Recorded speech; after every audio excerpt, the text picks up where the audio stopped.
우리는 올해 들어서요, 아마 코로나19라는 엄청난 사건 속에서 사회적 거리두기라는 말을 일상적으로 사용하게 되었습니다.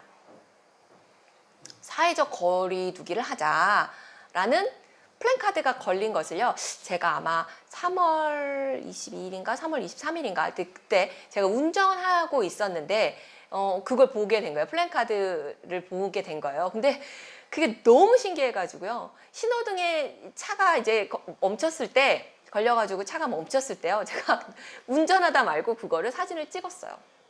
왜 찍었냐면, 야, 사회적 거리두기라는 이렇게 어려운 말을 일반 사람들이 플랜카드를 걸어서 운동을 할 수 있을 정도로 이걸 알아들을까? 라고 생각했기 때문이에요. 이 사회적 거리라는 말은요,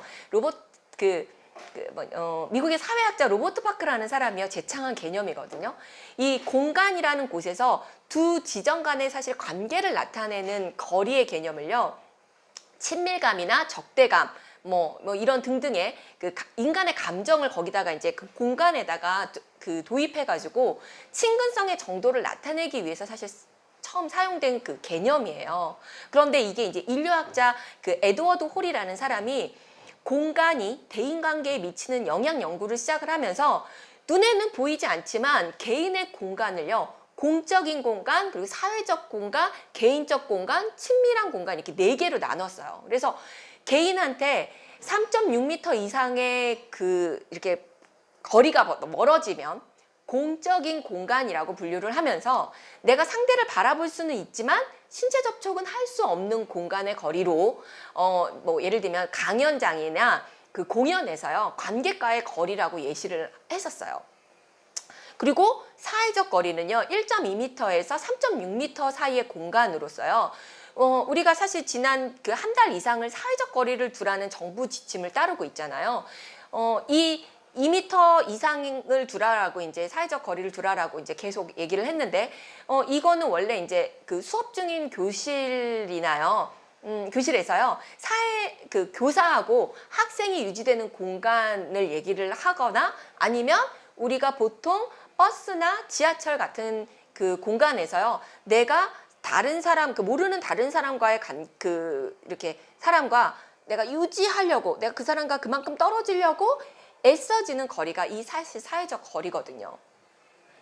근데 이 사회적 거리 같은 경우는요, 첫 만남에서 상대방한테 불편함을 주지 않게 유지해야 되는 거리예요. 그런데 이게 가까워질수록 사회적 거리에서요, 개인적 거리인 45cm에서 1.2m 거리, 그러니까 내가 한 팔을 뻗으면 닿을 수 있는 그 거리로 개인적 거리로 들어온다라는 거죠. 가까워지면.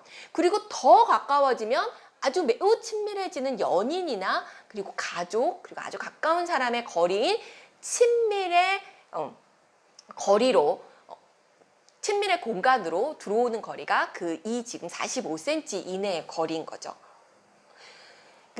우리가요, 개를 보면 영역 표시를 하죠. 저희 매장이 이제 서울 남산타워 근처에 있어요. 그래서 여기 이 매장을 지나서 이렇게 산책 가시는 분들이, 개를 데리고 산책 가시는 분들이 굉장히 많은데요.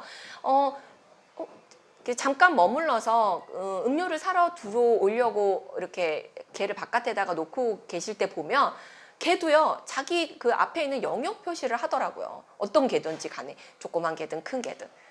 이건 뭐예요? 공간과 영역에 대한 개념은요, 아주 어릴 때부터 형성되는, 그리고 아주 원초적으로 형성되는 개념이에요. 동물적 개념인 거죠. 그래서 사회적 지위가 높은 사람일수록 넓은 공간을 준다라는 것은 그 사람에 대한 존중과 배려의 개념이에요. 뭐예요? 우리가 사회적 지위, 이제 내가 좀 더 예를 들면 과장에서 부장이 되고 부장에서 사장이 되면 우리 어때요? 좀 더 넓은 사무실을 갖게 되는 거잖아요. 이게 그 사람에 대한 존중과 배려의 개념이라는 거죠. 우리가 어떤 공간에 갔었을 때요, 특히 직장 생활에서 상대방에 대한 공간적 거리를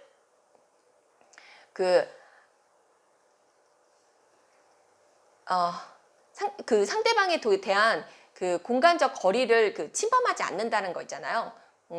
그리고 어떻게 생각하면 또 때로는 가까워지기 위해서 사회적 거리를 좀 더 가깝게 개인적 거리와 친밀의 거리로 더 가까이 가져가는 기술을 통해서요. 사실 거리를 조절을 해야 되는 거죠. 이게 직장 생활에서 사실 어려운 기술 중에 하나라고 생각을 합니다.